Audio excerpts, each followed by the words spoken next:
Hi. Hello. Hello. Welcome to episode 7 of the Splendid Life Show. Today we have author Sally Pederson, who has over 12 years of experience in the health and wellness industry.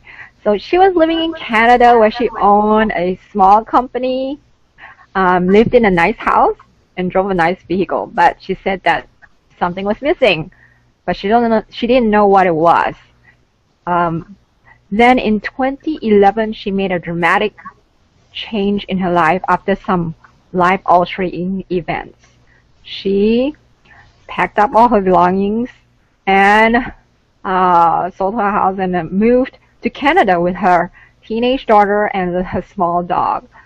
So in not knowing the language, it made the transition a little difficult, but she actually discovered the 9 habits to a more fulfilling life. And this is the title of her new book. Welcome, Sally. Well, thank you very much for having me. I'm happy to be here. And just to clarify one little thing, I moved from Canada down to Costa Rica. Oh, I'm sorry. That was the big change. That's all right. I was from Canada there, so it was a big change from Canada to Costa Rica, but I'm really glad to be here and glad to be on your show today. Oh, yeah. I'm so excited to have you because I'm just intrigued by how can you just pull up and just move to a new place where you don't know the language. It would be difficult for me. It was difficult. I had a few events happen in life, but about a year before that, I mean, I loved Canada. It was great, except for their long, cold winters that we had there. But something was missing, and I was always going to different seminars and learning different things. And I remember once when it really hit me was I was attending one, and it said, if you get the nice house and then you have, some rental property and you get your vacation home and you drive a nice car and you travel, that you'll be happy and life is great. And I was sitting there thinking, well, I have those things. Not to the extent of the $1 million homes and the multi-million dollar, vehicles and properties and everything, but I did have a nice home. I had a rental property. I had my vacation home in Costa Rica. But there was still that something missing. And then after a few tragic events that had happened, I decided, you know what, it's time for a change. I'm going to do something completely drastic. And I packed up some of my stuff, sold some other stuff, and my daughter and brought my little dog, and the 3 of us moved down to Costa Rica. And it is true that, yes, I didn't know anybody, and I didn't know any Spanish. So it was very challenging, but fun and exciting at the same time. Okay, so is your book just based on your experiences? What do you draw on for the material of the book? A lot of it is based on my own experiences from both living in Canada and then moving down here. I was for a long time happy and fulfilled in Canada. And a lot of it, though, too, was after I moved here, because I wasn't happy at that time when I wanted that change, and I was like, what is that thing that's missing? So I've spent several years reading lots of different books and attending different seminars and webinars and live events to try to find out what really makes us happy. There's lots of people right now in the world, if you look at statistics about depression and not being happy and fulfilled, which is really strange because we have more flexibility in life right now. Most people have more money, more access to food, to health care. And so I knew what it was like with that one thing that's missing. So I kind of took my knowledge from all the books that I have read and seminars and then my own personal experience and put it together to come up with the 9 habits to a more fulfilling life. Okay, so what are these 9 habits to a more fulfilling life? Can you just briefly kind of go through a summary of it? Sure. Well, we all know to develop a habit, it takes 21 days. So it's not going to be an easy, just read the book, do a couple of things, and all of a sudden you're going to be fulfilled. It is some work, and a few of the different topics that we talk about is health and wellness. We have to be healthy and taking care of ourselves to be able to do a lot of the things that we either need to do or simply just want to do. Another one is contribution. How do we contribute to the world, whether it's our local community, our city, province, territory, country, worldwide? It is very important for us to give back because we really feel good when we contribute to other people and organizations within the world. Our happiness is another chapter that we talk about. How happy are you and what makes you happy? How can you make yourself even more happy? And that goes along with passion. What do you do in your life that you're passionate about, which is another chapter in the book, and finding out what your passion is and incorporating those things into your daily life. If you can do it as a living, that's fantastic. But at least if it's a hobby or an interest, that you're spending some time doing those things that you're passionate about. Being conscious of your thoughts and feelings and emotions, which is a pretty tricky one for a lot of people, not realizing that our consciousness and the things that we think about contribute to what comes back to us. It's all about that energy. So if we're thinking about negative things all the time and negative thoughts, then we're putting out negative energy, and it's hard to be happy and having good positive things come back to us if we're not in that happy conscious state of mind. So those are just a few things. Some other things that we talk about is growth. And I found out for myself that for me, when I'm the most fulfilled and happy, one thing I need to be doing is learning new things. And that can vary a lot. So down here, I'm slowly starting to learn to surf. It's been a challenge. I'm not out as much as I should be to get better, but it's learning something new. Other people can just do other things. I've also recently taken a social psychology course through a company called Coursera, and it's free. So for any of your viewers, if they want to learn some new things and take some courses, they can Google that online through Coursera and learn lots of things that way, because our brain needs to be working all the time, and the more things that we're learning and growing, the better that we're doing. Yeah, I heard of Coursera. That's also Udemy.com, and yeah, it's really great. There's some free courses in Udemy as well. For sure. Yeah, because it can become very expensive to try to be learning new things and taking courses and classes and lessons for stuff. So definitely with the internet, there's some things out there to help people learn and grow, which is very important. Well, which habits do you think are the most important of the 9 habits? I personally feel the most important is definitely health and wellness. If we're not healthy and we're not taking care of ourselves and we're sick or our body is aching and in pain, it's really hard for us to think, wow, I'm really happy today when my back hurts.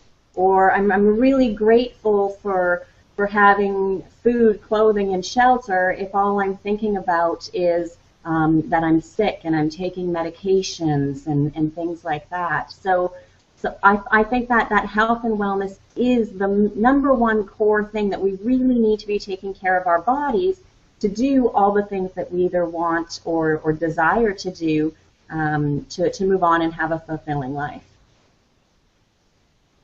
So, what was the most challenging habit for you?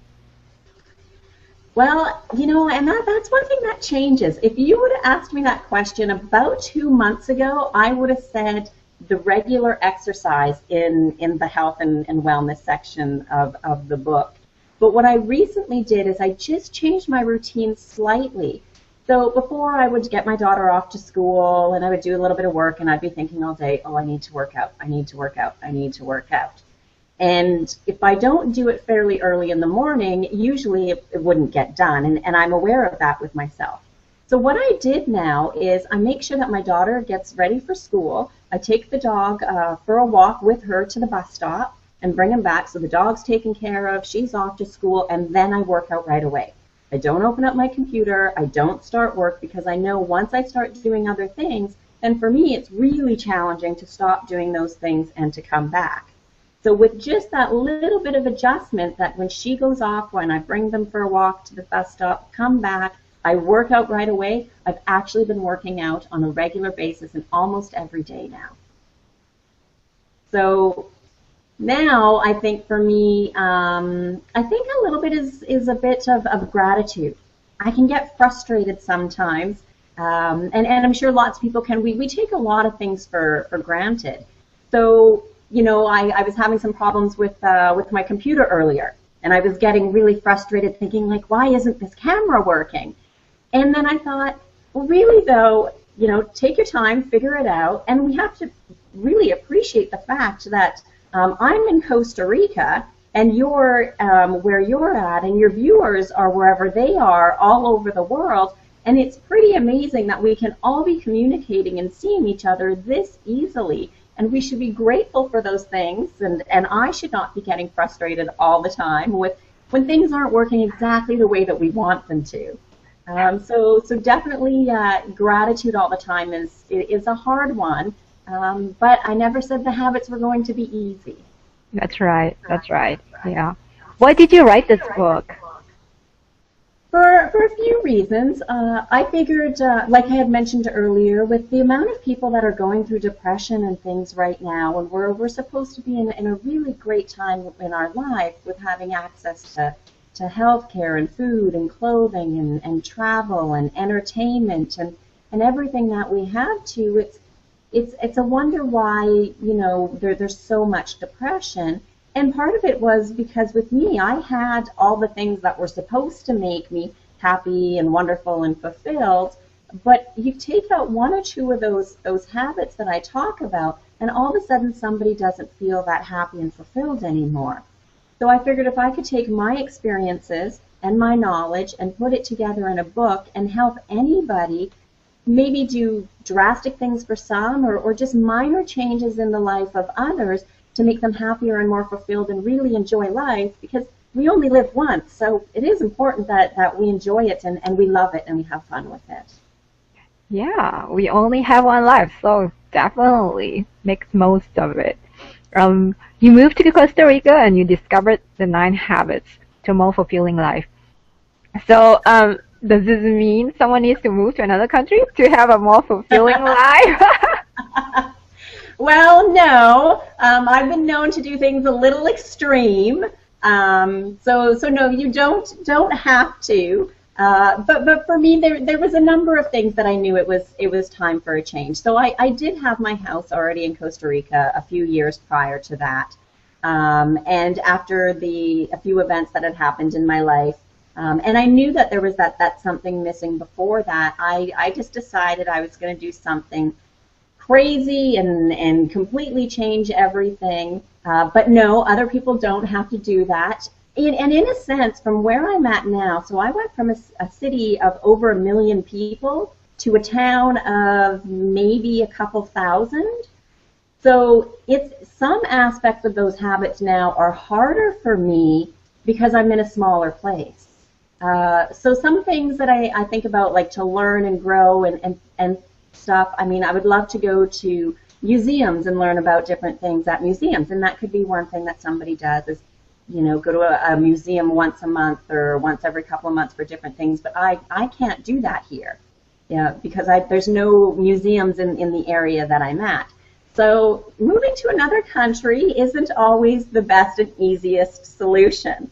It was for me, but definitely anywhere you live, you can stay in the city or town that you're at and go through those habits and develop new ones, and nobody really needs to move to another country. But if they want to, it's always an option as well. So of the 9 habits, what do you recommend people start with first? Or do you just have them like do as many of the habits as possible? How do you kind of do that? No, so we know that to develop a habit, they say it usually takes approximately 21 days. So what each person really needs to do is look at their life right now and evaluate how it is. So what I think most people should start with is health and wellness.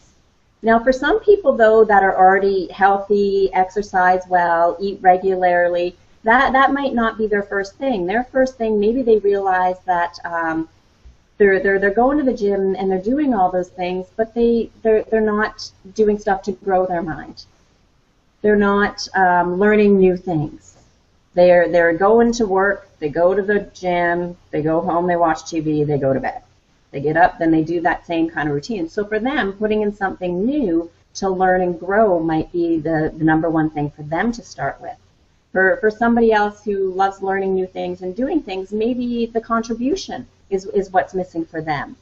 So each individual really, once they read through the book, should make up and look at their life to see what's most important to them, what things they're already doing right now, and what things that they should be then working on, and then picking one thing at a time, making it that habit. So working on it for, I would say, a month, because it takes at least 21 days. So 1 month, pick one chapter, maybe to reread it again, review it and say, okay, this is what I'm going to work on this month.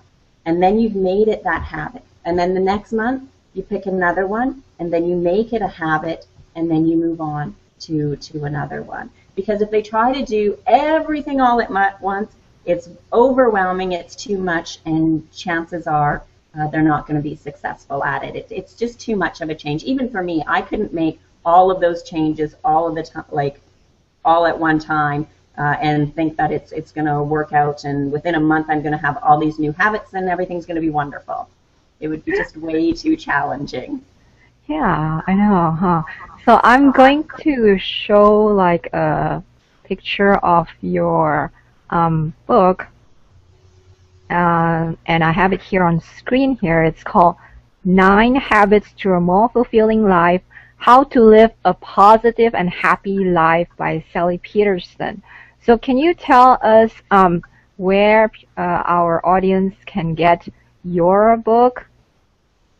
Well, what I'm doing right now for your audience and for people who want to act quickly is they can go to my website, which is sallypederson.com, and they can do a pre-order. Now, the book will be available on October 15th.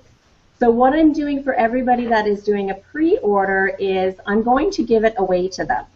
Now, I wanted to give it to everybody for free, but I use PayPal, and PayPal doesn't let me give it to them for free, so I have to charge everybody a penny. So for a penny, they can have the book, and I just ask that they pay for shipping and handling because I am giving it away, that they can go to the website, order the book, and as soon as they're ready on October 15th, the books will be delivered right to their home. That's wonderful. I mean, that's so generous of you, Sally. Yeah, well, I want to make sure that the book gets out there, that people read it, they make some little changes to their life, and they're feeling happy and great about their life. Well, thank you very much for sharing this gift. And wish you the best of everything with the book and all your future endeavors. Once again, much thanks to you. All right. Thank you very much for having me. You're welcome. Thank you to all the audience as well. All right. Bye-bye.